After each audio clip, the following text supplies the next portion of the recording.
नमस्कार मित्रों, पीसीएस पाठशाला में आप सभी का स्वागत करता हूं। बहुत दिनों बाद आप लोगों से एक गंभीर चर्चा करने वाला हूं और आप जानते हैं कि 69,000 शिक्षक भर्ती से संबंधित यह बहुत ही पुराना यूट्यूब चैनल है पीसीएस पाठशाला। और 69,000 शिक्षक भर्ती से संबंधित लगातार जैसे कट ऑफ को लेकर 60-65 का जो कट ऑफ था उसको लेकर भी लगातार आवाज़ें उठी। 69,000 शिक्षक भर्ती में 60-65 का सबसे ज़्यादा समर्थन अगर किसी चैनल ने किया है तो पीसीएस पाठशाला ने किया है। और लगातार आप लोग को जानकारी मिलती रही। जब यह मामला 69,000 शिक्षक भर्ती का मामला जब यह कोर्ट में था, कोर्ट में विचाराधीन था, single bench, double bench, supreme court तक लगातार जो भी कुछ न्यूज निकल कर सामने आ रही थी वह सारी जानकारी आप लोगों तक प्रोवाइड कराया जाता रहा है।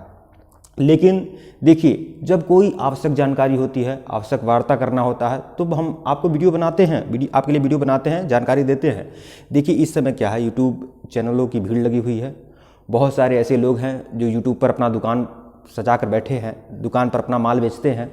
तो उन लोगों को वह जिम्मेदारी का निर्वहन करने दीजिए। उनके पास अनावश्यक समाचार होता है और वह अनावश्यक समाचार आप लोगों तक वितरित करते रहते हैं। लेकिन हमारे पास जब कोई वैध जानकारी होती है, जब वह जानकारी बहुत ही, मुझे लगता है कि यह जानकारी प्रमाणित है, इस जानकारी को आप लोगों तक पहुंचाना मैं अपना जब कर्तव्य समझता हूं तब वह जानकारी आप लोग को देता हूं। मैं बेवजह दिमाग पर बोझ नहीं डालना चाहता हूं।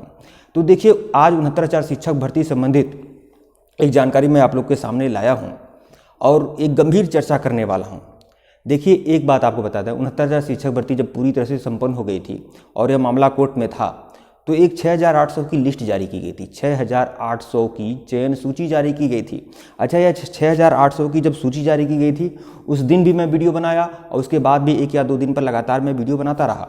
लेकिन एक जानकारी आप लोग को देनी है कि जब 6,800 की लिस्ट जारी की गई थी उसी समय हमने यह बातें कह दिया था हमने कि ये जो 6,800 की लिस्ट है यह राजनीतिक दबाव में आकर इस लिस्ट को जारी कराया गया है, सिर्फ और सिर्फ राजनीतिक दबाव में आकर। लेकिन इसका कोई भविष्य नहीं होगा। 6,800 की जो लिस्ट है उसका कोई भविष्य नहीं है। यह असंवैधानिक था, असंवैधानिक है और असंवैधानिक है भी, उस समय भी था। और मैंने जब यह लिस्ट जारी किया गया था उसी समय मैं यह बात बोल दिया था कि इस पर स्टे लगेगा। आप जाकर वीडियो देखिए, ऐसी बात नहीं है। जिस दिन ये लिस्ट जारी किया गया था उसी दिन हमारा वीडियो पड़ा हुआ है, जाकर आप देखें। मैंने स्पष्ट कर दिया था कि इस पर स्टे लगेगा, बिल्कुल लगेगा, क्योंकि उस समय तत्काल में लोग कोर्ट में पहुंचे, 1 या 2 लोग संपर्क में भी थे तो वो लोग कोर्ट में भी पहुंचे। हाँ, और इस पर स्टे लगा। मतलब कुछ ही हफ्ते बाद इस पर स्टे भी लगा। और यह बात आप जान लें कि इसकी चयन सूची, देखिए यह 6,800 की लिस्ट पहले जारी क्यों की गई थी यह तो आपको पता है। देखिए, यह आरक्षण संबंधित विसंगति का मामला था। इसके पहले जो हमारे बेसिक शिक्षा के पूर्व मंत्री थे द्विवेदी जी थे, पिछला कार्यकाल में एक सतीश द्विवेदी जी थे। तो वह इसमें क्या है, बेसिक शिक्षा मंत्री थे। तो पहले तो वह अस्वीकार करते रहे कि किसी प्रकार की विसंगतियां नहीं हुई हैं, लेकिन राजनीतिक दबाव में आकर उन्होंने कहा कि 6,800 की लिस्ट जारी करवा दिया और उसके बाद स्वीकार भी कर लिया विसंगतियां हुई हैं। अगर आप एक बहुत बड़े प्रतिष्ठित पद पर हैं, आपके पास एक मंत्रालय है और आपके समय में अगर कोई विसंगतियां हो रही है, किसी भर्ती विसंगतियां हो रही हैं, तो उस विसंगतियां का दूर करने का जो आपने उपाय सोचा है कि 6,800 की अलग लिस्ट जारी करो, यह उपाय तो सही नहीं है। अगर विसंगतियां हुई हैं तो विसंगतियां दूर तो ऐसे की जा सकती हैं कि पूरी आप लिस्ट रद्द करें, पूरी 6,69 शिक्षक भर्ती रद्द करेंगे तब तो विसंगतियां दूर होंगी। वह लोग क्यों विसंगतियों के सहारे, कुछ लोग की एंट्री भी तो हुई, उसकी पूर्ति कैसे होगी? चाहे वो जनरल में हो, चाहे ओबीसी में हो, चाहे SC/ST बंधु हो, जिनकी भी विसंगतियों के द्वारा कुछ लोगों को लाभ मिला उसमें भी सभी कैटेगरी थे और कुछ लोगों का नुकसान हुआ उसमें भी सभी कैटेगरी के लोग थे। तो विसंगतियां दूर तो ऐसे नहीं होती हैं कि आप एक 6,800 की अलग लिस्ट जारी कर दीजिए सिर्फ SC/ST OBC के लिए। तो यह बातें पूरी तरह से असंवैधानिक थी उस समय भी। हालांकि सरकार यह जानती थी और इसीलिए चयन सूची में भी काफ़ी लेट लतीफ़ी हुआ। तो देखिए, अब क्या हो सकता है अगर 6,800 की लिस्ट पूरी होगी कि नहीं होगी। सबसे बड़ा ये प्रश्न कि 6,800 की चयन सूची का भविष्य क्या होगा, सबसे बड़ा ये प्रश्न।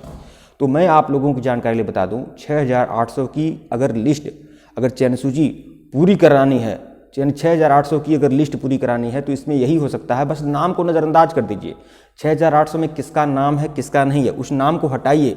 बस 6800 की अगर सीटें की पूर्ति करनी है तो इसका यही हो सकता है जो संवैधानिक अधिकार किसी भी कैटेगरी का जो संविधान में निहित है उन सभी को संज्ञान में लेते हुए सभी की पूर्ति होनी चाहिए। मतलब 40% जो अनारक्षित है तो 6800 में 40% अनारक्षित होना चाहिए। जो 10% आर्थिक कमजोर के लिए है वह भी 10% होना चाहिए। जो 27% ओबीसी के लिए है या SC ST के लिए जो भी अलग अलग आरक्षण है, फिर क्षैतिज आरक्षण के तहत जो स्वतंत्रता संग्राम सेनानी का है, दिव्यांगजनों का है, उनकी पूर्ति होनी चाहिए। तब जाकर 6800 की लिस्ट पूर्ति हो सकती है, इस तरह से पूर्ति हो सकती है। लेकिन ऐसा नहीं हो सकता है कि किसी विशेष वर्ग को आप इस तरह से एक ही भर्ती में अलग अलग सीटें निकाल दीजिए, ऐसा नहीं हो सकता है। हाँ, तो यह मामला तो पूरी तरह से असंवैधानिक था और इस पर बहुत सारे लोगों ने अपनी रोटियां भी सेकी। कुछ तथाकथित लोग हैं जो अपने आप को इस प्रतियोगी छात्रों का, इन प्रतियोगी संघर्षशील छात्रों का नेता कह रहे हैं, स्वयंभू नेता बन गए हैं, जबरदस्ती के नेता बन गए हैं। और खैर छोड़िए, यहाँ पर मैं इसलिए नहीं आया हूँ, बस मैं यह जानकारी देने आया हूँ कि 6800 की लिस्ट है यह असंवैधानिक थी और इसका कोई भविष्य नहीं। अगर इसकी पूर्ति हो भी सकती है तो इसकी पूर्ति बस ऐसे हो सकती है कि 6800 की अलग अलग जो भी संविधान में आरक्षण का प्रावधान है उसका संज्ञान में लेते हुए इसकी पूर्ति होनी चाहिए। और जो 6800 की लिस्ट जो जारी की गई थी वह राजनीतिक दबाव में आकर जारी की गई थी। ठीक है, गवर्नमेंट भी जानती है कि इसका कोई बेस नहीं है। कोर्ट में एक दिन में स्टे लग गया, तुरंत लग गया स्टे। अब आप खुद समझिए, कोई बेस नहीं है इसका।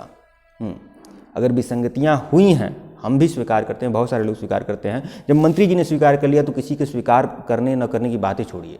जब आयोग ने स्वीकार कर लिया, मंत्री जी ने स्वीकार किया विसंगतियां हुई हैं, तो विसंगतियां दूर होनी चाहिए ना। लेकिन दूर करने का जो उपाय तलाशा गया है यह तो सही नहीं है। ठीक है मित्रों, वीडियो को लाइक और चैनल को सब्सक्राइब करेगा। अगर किसी प्रकार का कोई भी प्रश्न अगर आपके मन में है तो आप पूछिएगा, मैं उस पर वीडियो बनाने का प्रयास करूंगा। धन्यवाद आप लोग को।